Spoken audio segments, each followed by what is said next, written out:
All right, let's get cracking on workbook number 3. So we are booking it.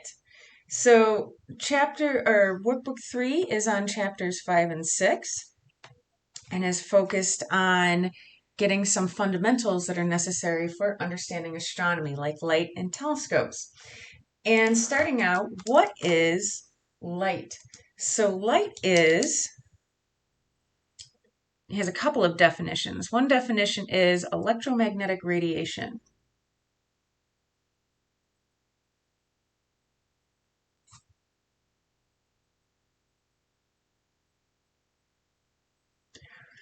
And it's important to know that light is both a particle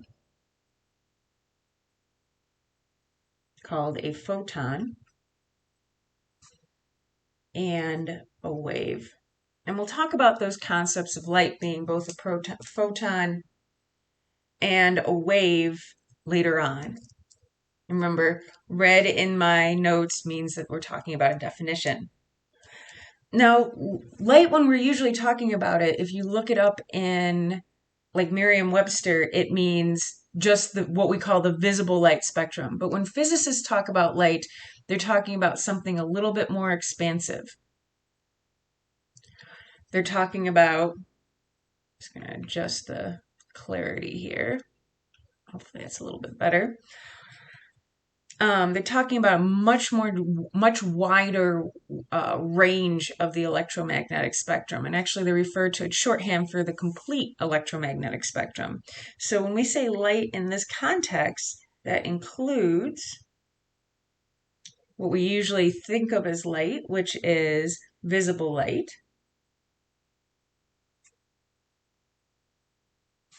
but also radio waves, microwaves, infrared, ultraviolet. And ultraviolet, most people refer to ultraviolet as UV.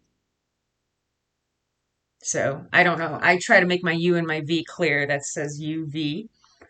X-rays and gamma rays. Oop, that symbol means and, but I'm just going to write out and gamma rays. So other than this is actually in order from the longest wavelength of the electromagnetic spectrum to the shortest or the smallest, okay? From low energy to high energy. And we're going to talk about that in this unit. So light can have a variety of different behaviors. All of these are going to be definitions. So I'm just going to go ahead and I'm going to underline these right now. So first is emission. Emission means releasing light. So for example, you can say a light bulb emits light. Absorption. Your book does something I find a little annoying where it says, well, it absorbs it. Well, you don't use a word to define itself. My second grade teacher taught me that. So trying not to use the word absorb, one way to think of it is to take in light and transform it to a new form of energy.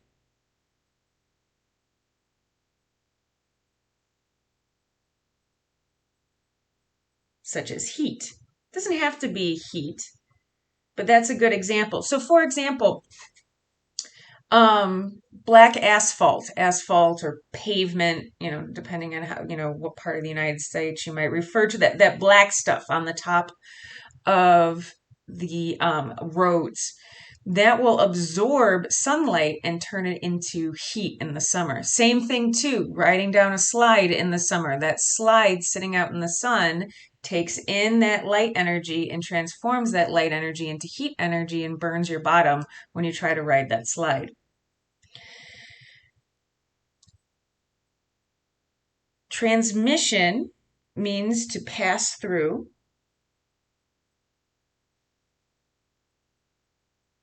So light through a window or through glass. Two words that people sometimes get mixed up. Transparent objects transmit light. In other words, it lets the light pass through. Opaque objects block or absorb the light. Reflection and scattering. These two words are related. This is light bouncing. So if it bounces very cleanly, or it bounces once, or a simple bounce,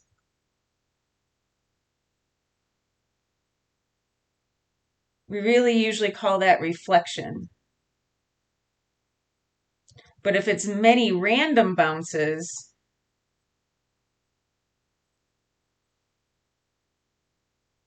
that's called scattering. And these are some diagrams from your book. I try to use diagrams directly from your book as much as possible.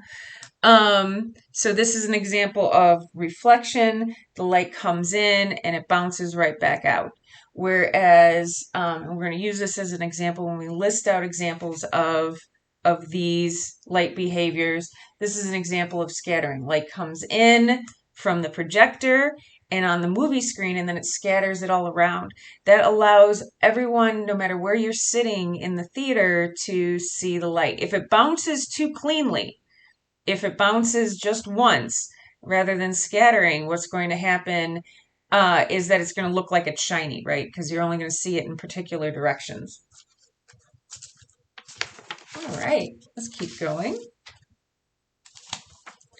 So here we're going to go ahead and put some examples. Once again, color coding. I like to use a pink highlighter for examples. I'm going to label these examples with my pink pen. You don't have to do it that way, but you know, you're a visual primate. It will help, trust me. So some examples of reflection. Actually, why don't you go ahead and take a moment, just think, can I think of an example of reflection? Get it in your mind. Now try for example of scattering, a little bit harder. Then refraction. Can you think of an example of refraction? And then back to easy again. Can you think of an example of transmission, light passing through? So you probably had, at least for reflection and transmission, a pretty good example. Possibly also refraction, maybe not for scattering, but maybe you did. Maybe you know some good examples. So reflection, if you guessed a mirror, you're right on track.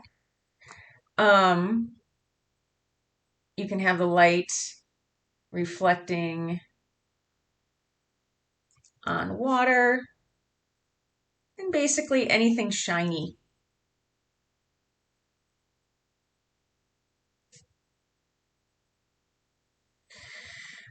Scattering, a little bit harder. Mist or fog. Now, for those of you who haven't taken my earth science class, it's important to know that fog is water droplets in the air.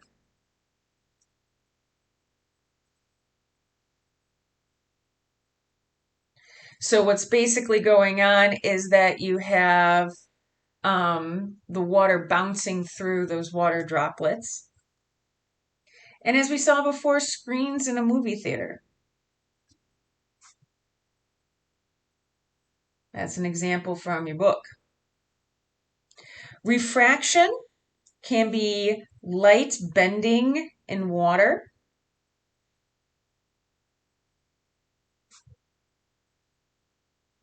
A classic example of that is a pencil in a glass of water.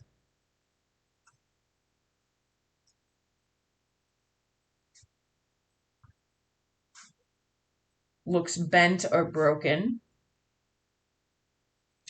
Other example are eyeglasses. Whoops, I can spell eye. Who says I can't? Eyeglasses, contact lenses,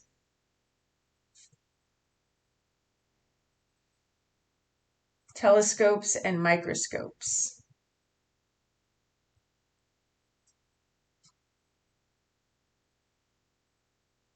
Which we're going to take a little bit of a look at in chapter 5. And then the example of transmission, lots of these. That's light coming through glass.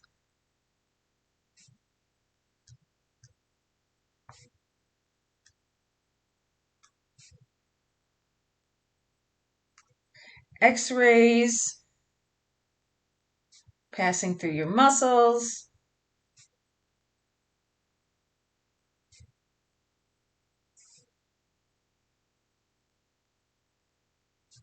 And soft.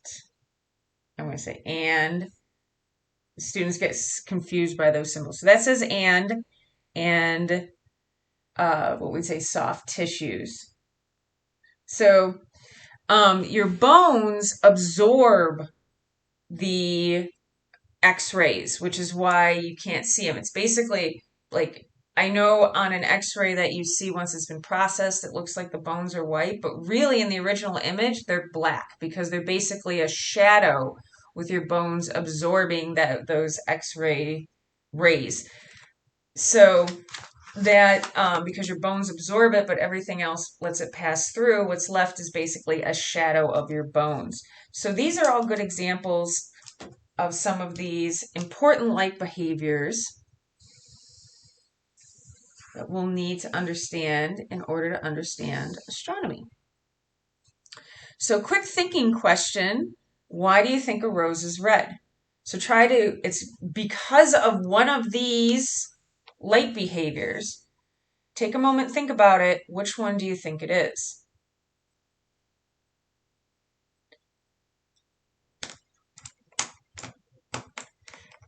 Now, this is a harder one. So this is an example of reflection.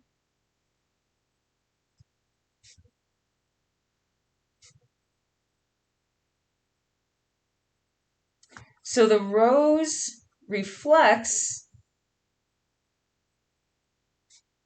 red light and absorbs other light.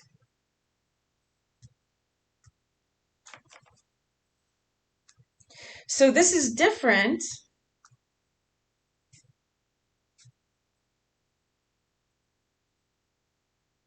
from how colored glass works.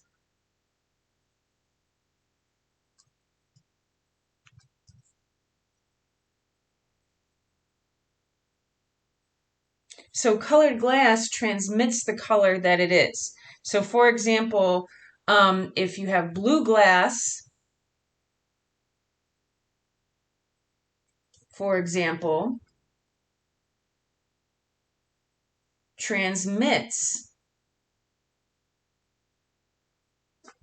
blue light and absorbs all the other types of light. So I'm doing that thing. That means and right there. I know some students get confused. Bad doctory. Don't do that. So I hope this helps clarify some of the important behaviors of light that we'll need to understand. Now this next section here is a TED Ed video that you can watch on your own, and then you have a question set. Don't be afraid to email me if you have questions.